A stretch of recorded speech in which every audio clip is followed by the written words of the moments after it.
Kamusta mga ate, kuya, beshi? Si Chari po ito mula sa The Sun, Moon, Stars, PH Tarot. Ipapaalam ko lang po na ito po ay isang general read o pangkahalatang pagbabasa at maaring hindi lahat ay magtugma sa inyong sitwasyon.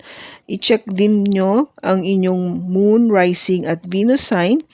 Baka doon mas tumugma ang read para sa inyo. At kung ang mensahe ay tama sa inyo, paki-like lang po at mag-subscribe kung hindi pa ninyo ito ginagawa. Okay, mag-umpisa na po tayo.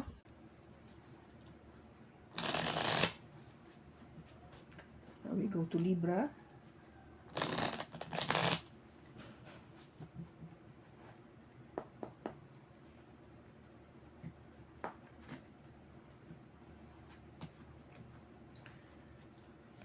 Ano yung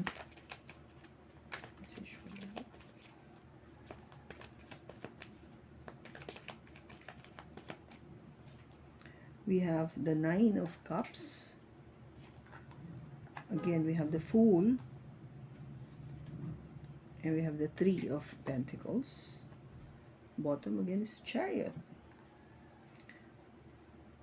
Okay, Libra. So, definitely there is something that you have wished for and it's going to be granted. Ibibigay yon. Because I think you took the risk to move forward and kung ano man yung naging movement na yon gave you a very good output. So, there is cooperation with this. This could be work or this could be in a relationship kasi the decision that you have made to move forward would give you a very good result in terms of partnership and that would change everything. Okay? Mababago yung takbo ng fortune mo. Okay? So, very straightforward lang to, Libra. Walang dili-dali. So, kung ano may winish mo, matutupad kasi you took the proper action and ang resulta niya is a very good cooperation with that person or with that yung group of people that you're working with, and because of that forward movement, the relationship is really changing to something that is truly in a way a very good fortune for you. Okay, may magandang fortune towards you. Okay, so good luck to you, Libra.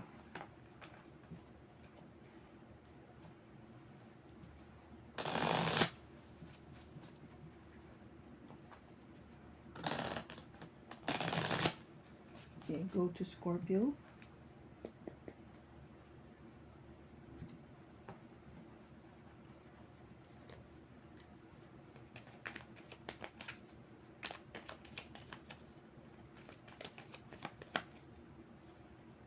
Again, we have the Fool.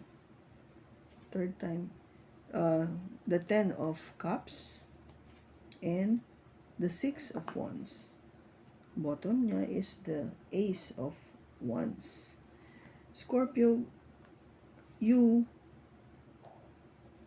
took the risk, no? Took the risk with this person. Nagbaka sakali ka talaga. Nilakasan mo yung loob mo at sinabi mo sa sarili mo, hindi, gagawin ko to kasi this person makes me happy with the Ten of Cups, no? I mean, itutuloy ko yung plano ko sa kanya na ligawan siya o itutuloy ko yung plano o yung kagustuhan ko na sagutin siya kasi napapaligaya niya ako. And that feeling of happiness is success to me, no? As if yung buong kung gaba parang ang pakawari ko inanalo ko. I felt like a winner here. Kasi yung person ko is really somebody na talagang different and really I felt na parang jumakpat ako dito sa person na to. Kasi iba yung nararamdaman ko sa kanya. Ibang kaligayahan talaga. Natutuwa ako na dumating siya sa buhay ko. And with the Ace of Wands, truly very passionate yung pakiramdam ko, no? And also my person towards me. And wala na to. Wala na yung feeling ko na hindi na ako napapansin o yung feeling na parang masyadong mabigat na yung feeling na nag-iisa. Kasi alam ko na ngayon, no? Yung feeling na nag-iisa with the Hermit. Kasi ngayon alam ko na um, being with this person is giving me that balance that I need with the Temperance. Okay? This is energy coming from a Sagittarius, a Virgo, and with a fire sign. It could be Aries, Leo, or Sagittarius, or meron siya nito sa kanyang chart. So, yung pagdating nitong person na to sa buhay mo, Scorpio, is really something na talagang una, nagbigay ng kaligayahan sa'yo. Pakawari mo is siya yung the best thing that happens to you into your life. Kasi yung feeling na yung binibigay niya, no, hindi lang pagmamahal, but also that passion, yung feeling ng init ng pagmamahal andoon, which is, I think you both sort of jive, no? And it gives you balance, no? It makes you balance, no? Na balancing ka. The fact that you just took that risk, no? You did the first step of accepting or making that move or movement or action changes everything. Okay, Scorpio? Kaya maganda yung naging resulta nito. Okay?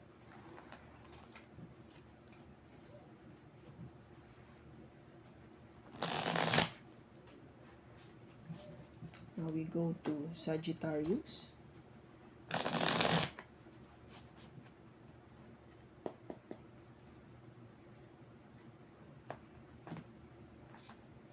Oops.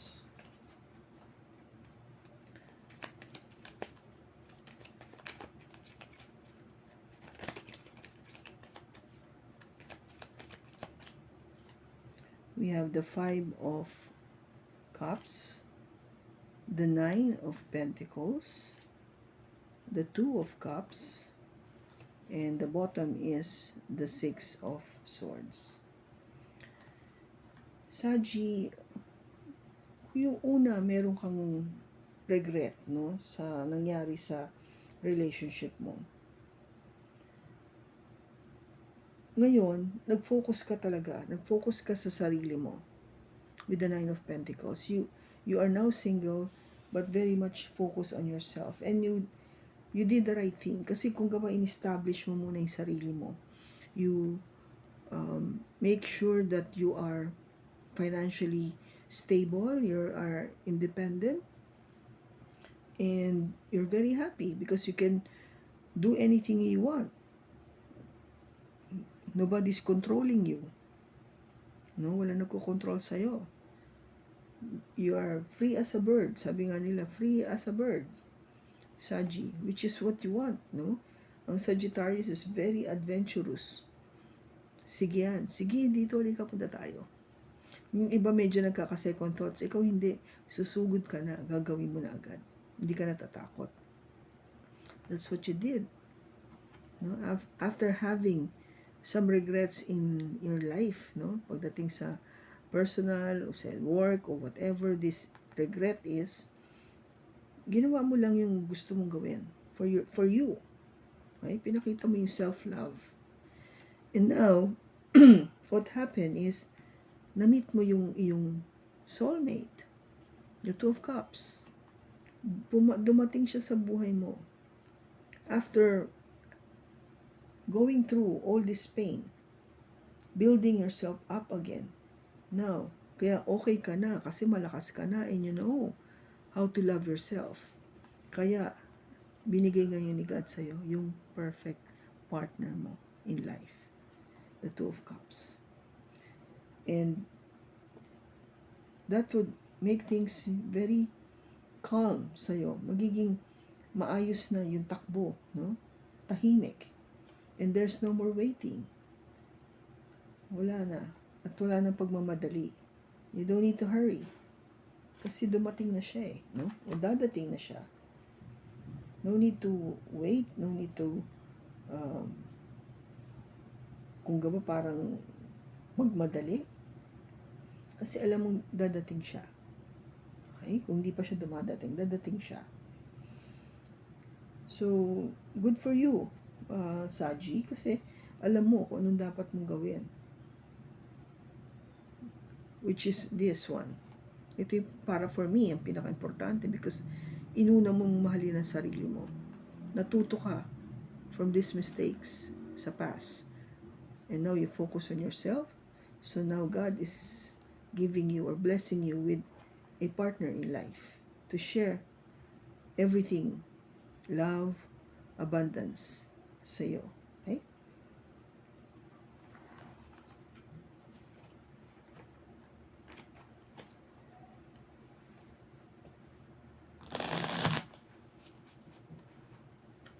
Now we have Capricorn.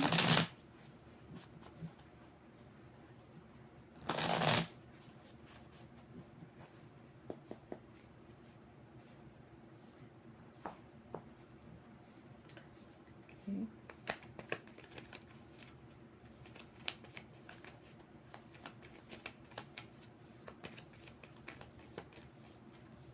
We have the Nine of Cups,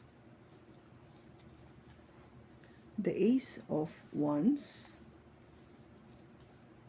the Four of Cups, and bottom is the Three of Swords. Oh, what happened, Capi? Now, you have something that you've been wishing for, o gusto mong matupad, no? You want something na para magkaroon ng wish fulfillment.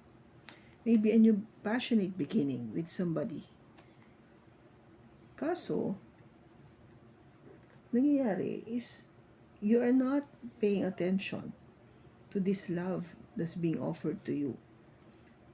Parang nagkakaroon ka ng second thoughts, no?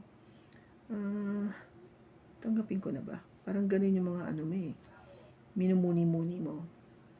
Hindi pa siya yung, nakikita ko parang, hindi pa ito yung wini-wish mo talaga. Kasi you were wishing for something. That you wanted a new beginning. Pero nung binigay sa'yo, hindi ka sigurado. You're not sure. Maybe because takot ka na magkaroon ka ulit ng heartbreak. Magkaroon ka ulit ng ma-broken heart ka ulit. What? With another earth sign? Queen of Pentacles? This could be a Taurus, Virgo, or another Capricorn like you, o meron siya nito sa kanyang chart. Because, you know, na difficult to decide.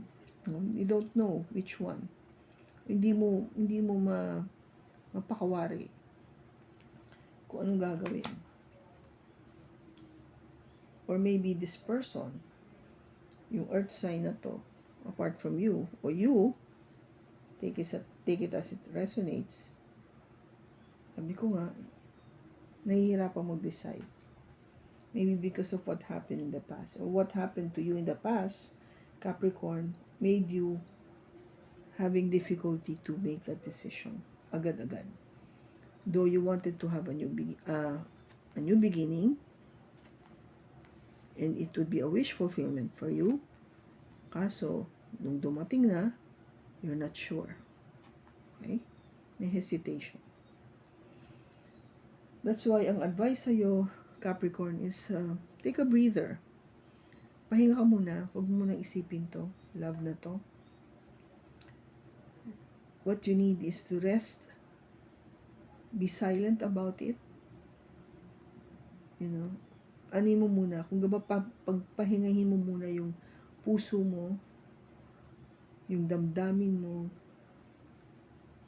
yung pag-iisip, para magkaroon ka ng panibagong pag-uumpisa, no? A new beginning.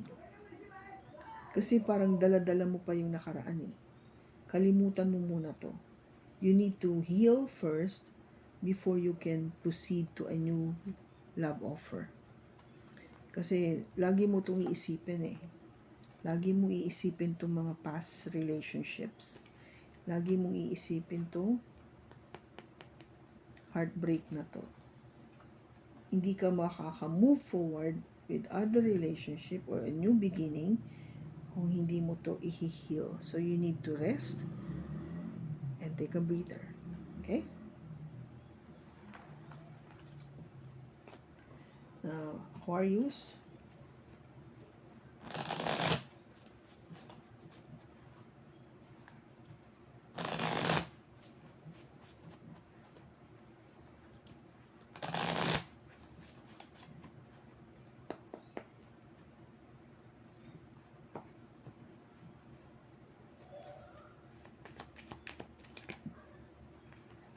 We have the Six of Cups,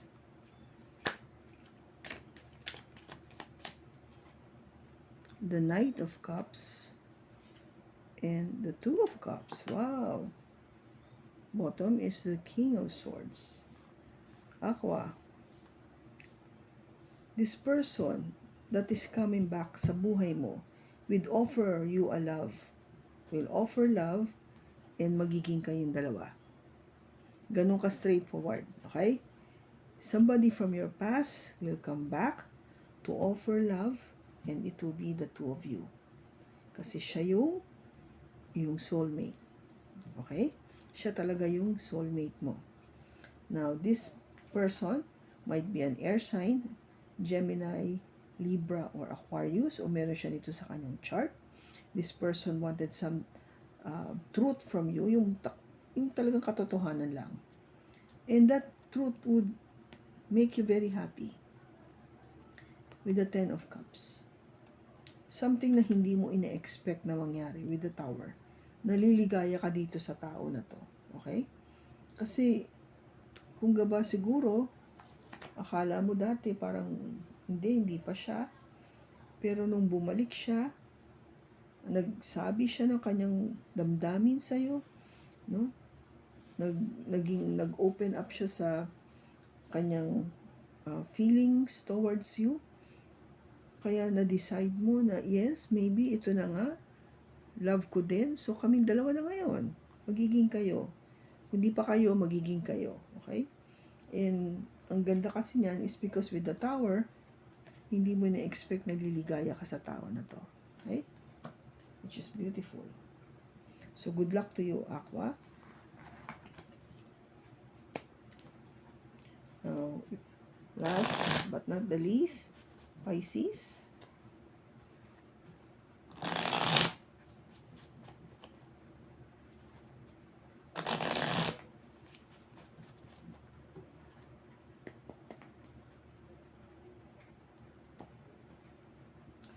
Okay, for Pisces.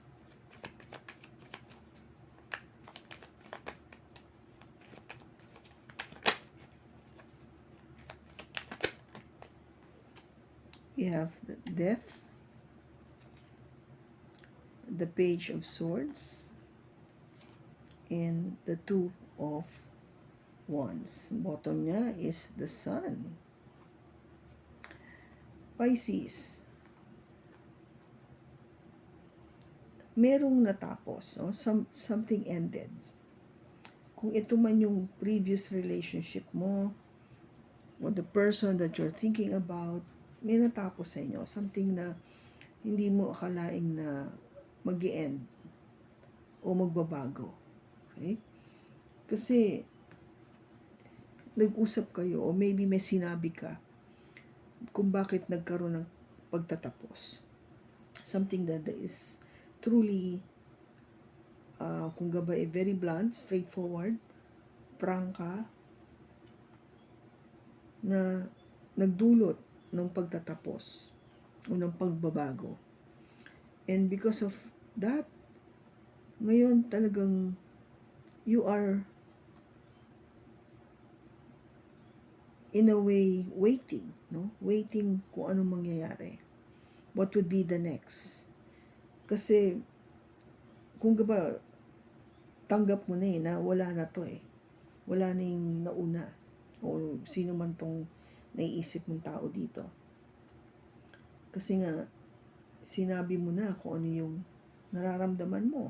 Nag-open up ka. You've been honest to this person kung ano yung maybe nakita mong pagkakamali o hindi niya ginagawa o yung ayaw mo.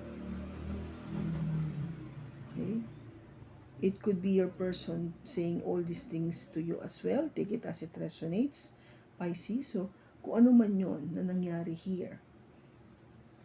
Ngayon, ang tanong kasi is, what's next? Ano yung susunod? Okay, ito yon. And don't be sad, Pisces, kasi we have the sun. After this painful experience, you will be happy. Maniwala ka sa hindi. This is, if you're dealing with a Leo, no, or the person that you might be dealing with is either a Leo or meron siyang Leo sa kanyang chart.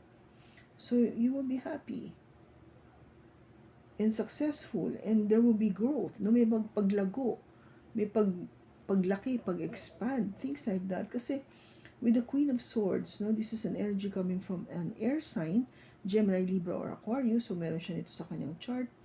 Naging honest ka lang naman eh. Sinabi mo lang naman o tinanggap mo kung ano man yung nasabi sa'yo ng buong tapang. Kasi kung ba parang with the Nine of Swords, bakit, di ba, kung ano man yung dito, anything that is truly negative, o kung ano yung sinabi mong diretsuhan, kasi ang dala-dala nun sa'yo is yung pag-aalala, pag-iisip ng malalim sa gabi, pag-worry, lahat yun. Kung ba parang nararapat na, it's quite timely that you say it, no? Sabihin na. Kasi ang nangyari dito, by you opening up, yun, hindi ina-expect na ito, yung pagsasabi na to, yung sleepless nights na to, hindi mo na-expect na ang mangyayari pala is, ang dala-dala nito is something that would give you that wish fulfillment. No, which is what? Happiness.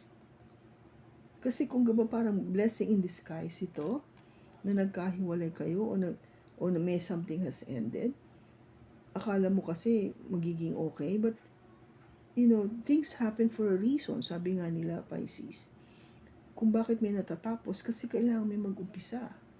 And that will bring happiness. Something that you wish for. Something that you didn't expect. Diba? Kasi ang dala-dala niya noon is puro lang naman pag-worry, pag-iisip. Ngayon, inayos ni God para sa'yo. Para maging masaya ka na. Mahirap man, masakit, kung ano yung napag-usapan, pero yun ay nakakabuti para sa'yo. Kaya kung ano mo, what's next? Ito yung sagot. Sunshine, success, growth, expansion, happiness. Okay? So that is the next thing that would happen. So asahan mo yun, Pisces. Okay? Just stay positive. Because whatever you have wished for, it will be granted. Okay? So, maraming salamat sa lahat ng signs, sa pagsama mo sa akin, sa pagbasa na ito. It is just a short reading at I hope merong naitulong ito sa inyong lahat. Maraming salamat sa pagsama nyo. Sa susunod po muli, ingat kayo and God bless.